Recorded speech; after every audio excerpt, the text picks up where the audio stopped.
Movie की शुरुआत में हम 14 साल के रोजर को देखते हैं, जो समर वेकेशन में अपने घर लौट रहा होता है और उसको लेने के लिए उसकी माँ ने अपनी एक मेड बबीता को भेजा था। तब रोजर बबीता के उछलते हुए गुब्बारों को देखकर काफी उत्तेजित हो जाता है और बबीता भी उसके इरादे समझ चुकी थी, लेकिन वह उससे कुछ भी नहीं कहती। फिर ऐसे ही हिलते हिलाते हुए दोनों घर पहुंच जाते हैं, जहां रोजर की पूरी फैमिली मेंबर्स उसका अच्छे से स्वागत करते हैं। आगे हम देखते हैं कि रोजर की एक बहन भी होती है जिसका नाम वर्था होता है। वर्था रोजर को लेकर जंगल की तरफ चली जाती है, जहां उसे बबीता मिलती है। बबीता को वहां चोर की लगी होती है और वो वहीं रोजर के सामने ही पौधों को पानी देने लगती है, जिसे देख रोजर की आंखें फटी की फटी रह जाती है और सोचने लगता है कि ये मैंने क्या देख लिया। उसके बाद रोजर ये सब बातें सोचकर जंगल की तरफ भागा। तभी अचानक वह फिसल कर पास ही के एक झाड़ी में गिर जाता है और वहां से किसी लड़की के हंसने की आवाज सुनाई देती है। फिर वह देखता है कि उसी के घर की एक मेड उर्मिला किसी अनजान आदमी के साथ जंगल में इंटीमेट हो रही है। तभी उर्मिला रोजर को देख लेती है और मुस्कुराने लगती है। तब रोजर घबरा कर वहां से भाग जाता है। फिर रात को रोजर अपनी फैमिली के साथ डिनर करने के बाद अपने रूम में सोने के लिए चला जाता है। तभी अचानक उसे अपने कमरे के बाहर कुछ खटर पटर की आवाज सुनाई देती है और बाहर जाकर वह देखता है कि उसी के घर की एक मेड जिसका नाम हेलेन होता है, उसको दरवाजे के पीछे से कोई बजा रहा है। फिर फटाफट काम पूरा होने के बाद हेलेन अपने कपड़े ठीक करके वहां से चली जाती है और यहाँ रोजर किसी तरह अपने अरमानों को दबाकर सोने के लिए चला जाता है। फिर वो अगली सुबह वर्था और रोजर बातें करते हुए अपने सीक्रेट शेयर करते हैं कि वह दोनों एक दूसरे से बात कर ही रहे थे कि तभी घर के सभी मेड्स नदी के किनारे आ जाते हैं, जिसमें दोनों भाई बहन एक पेड़ के पीछे छुप जाते हैं। फिर सभी मेड्स आपस में बात कर ही रहे थे कि तभी नदी की दूसरी तरफ से 3 आदमी गुजरने लगते हैं और ये तीनों रोजर के ही घर के नौकर थे। फिर वो तीनों हल्के होने के साथ साथ नदी के उस पार बैठी मेड्स को अपने अपने औजार दिखाने लगती हैं। फिर उर्मिला भी कुछ कम नहीं थी और वह भी जोश में आकर अपने गुब्बारे उन्हें दिखा देती है और यह सब होता हुआ रोजर भी एक पेड़ के पीछे छिपकर देख रहा होता है। फिर अगले दिन हम देखते हैं कि रोजर की बड़ी बहन एलिसा अपने पिता के साथ घर आई होती है और घर के सभी फैमिली मेंबर्स अच्छे से उसका स्वागत करते हैं। फिर एलिसा सभी से गले मिलती है, लेकिन रोजर से सिर्फ हाय हेलो कहकर अंदर चली जाती है। तब रोजर अपने साथ में हुई इस भेदभाव के कारण काफी निराश हो जाता है और बर्था को रोजर की निराश समझ में आ जाती है और वह उसका मन बहलाने के लिए उसको एक चर्च में ले जाती है, जहां दोनों छत के ऊपर चढ़कर अपनी मौसी की बातें सुनने लगते हैं।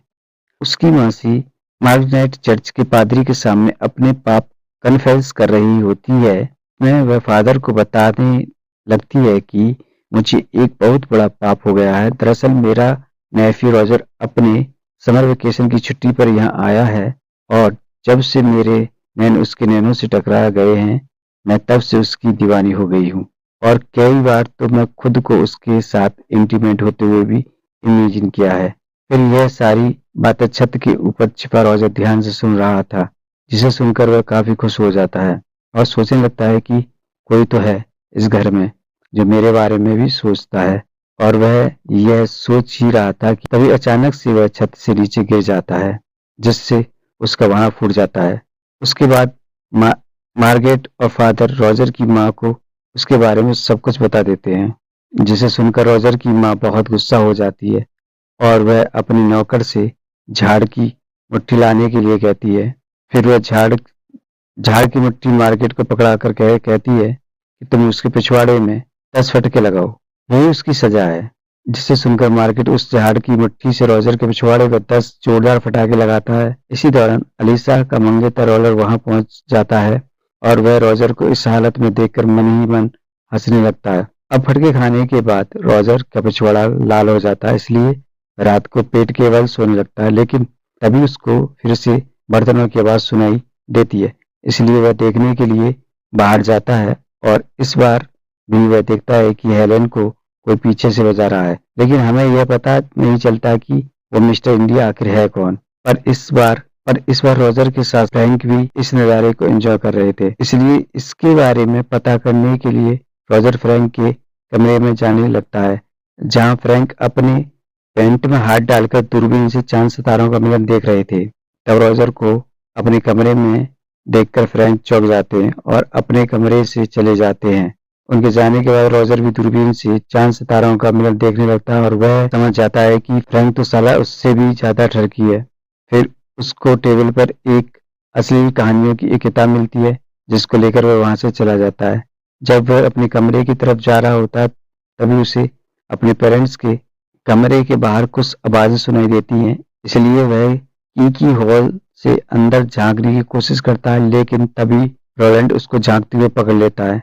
तब रोजर उससे रिक्वेस्ट करता है कि प्लीज मेरे पेरेंट्स को इसके बारे में कुछ मत कहना, तुम जैसा कहोगे मैं वैसा। जिसे सुनकर रोजर से अपना गाड़ी साफ करवाने लगता है। फिर अगले सीन में हम देखते हैं कि रोजर अपनी बहन एलिसा और रोले से बातें कर रहा था। तभी रोजर से कहता है कि देखो मेरे जूते कितने गंदे हो गए हैं, इसे अच्छी तरह से साफ कर दो।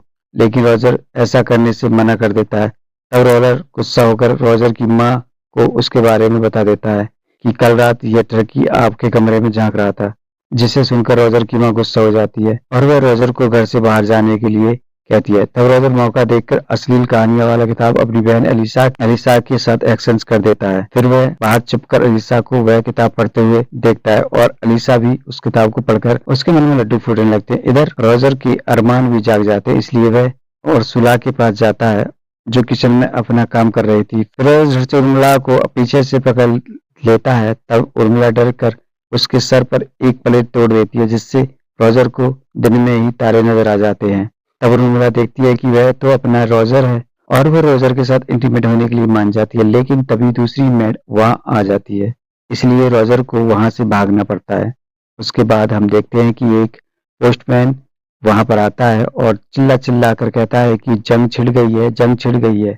दरअसल जर्मनी ने फ्रांस के ऊपर जंग का ऐलान कर दिया है, जिसे सुनकर सभी लोग वहां पर इकट्ठा हो जाते हैं और अगले दिन सभी मर्दों को जंग लड़ने जाना होता है। इसलिए रोजर की फैमिली रात को पार्टी करने लगते हैं और रोजर को जब यह बात पता चलती है कि उसके घर के सभी मर्द जंग में जाने वाले होते हैं और घर के सभी औरतें अकेली रहेंगी, तो वह अंदर ही अंदर काफी खुश होने लगता है। फिर अगली सुबह सारे मर्द जंग के लिए रवाना हो जाते हैं।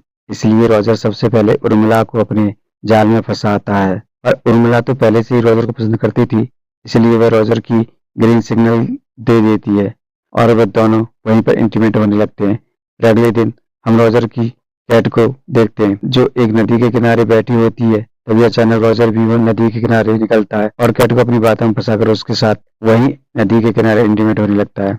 और अब रोजर की हिम्मत बढ़ गई थी, वह अपने घर की सभी लड़कियों के साथ इंटीमेट होने का प्लान बनाता है। फिर रात को हम देखते हैं कि रोजर की मौसी मार्गरेट सोने के लिए अपने कमरे में जाती है, लेकिन वह देखती है कि रोजर पहले से ही उसके कमरे में बैठा हुआ है। तब रोजर कहता है कि मुझे पता है आप वर्जिन हो, इसलिए मैं आपकी मदद करने के लिए आया हूँ। पर पहले तो मार्गरेट मना कर देती है, लेकिन कुछ देर के चुम्मा चाटी के बाद वह खुद को रोक नहीं पाती और दोनों वहीं पर इंटीमेट होने लगते हैं। इसके बाद हम हेलन को देखते हैं, जो चाय नाश्ता लेकर उस दरवाजे के पास आती है, लेकिन इस बार मिस्टर इंडिया गायब था, क्योंकि वह भी जंग लड़ने के लिए गया, इसलिए कोई और चारा न होने के कारण वह सीधा रोजर के कमरे में जाती है। अब रोजर भी उसकी ख्वाहिश पूरा करता है और उसके साथ इंटीमेट होने लगता है। फिर अगले दिन जब बर्था और रोजर बगीचे में बैठे हुए होते हैं, तब रोजर की एक नज़र उसकी बड़ी बहन एलिसा पर पड़ती है, इसलिए वह तुरंत उसके पास जाता है और वो एलिसा को भी अपनी जाल में फंसा लेता है।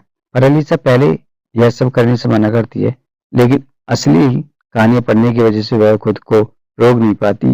वह दोनों वहीं पर इंटीमेट होने लगते हैं।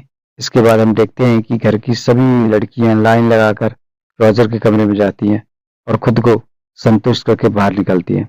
फिर एक दिन खुले में एंजॉय करने के बाद अलीसा रोजर से कहती है कि मैं प्रेग्नेंट हो गई हूँ, जिसे सुनकर रोजर की फटकर हाथ में आ जाती है। तभी वो दोनों देखते हैं कि रॉलेट प्लेन में बैठ के घर वापस आ गया है।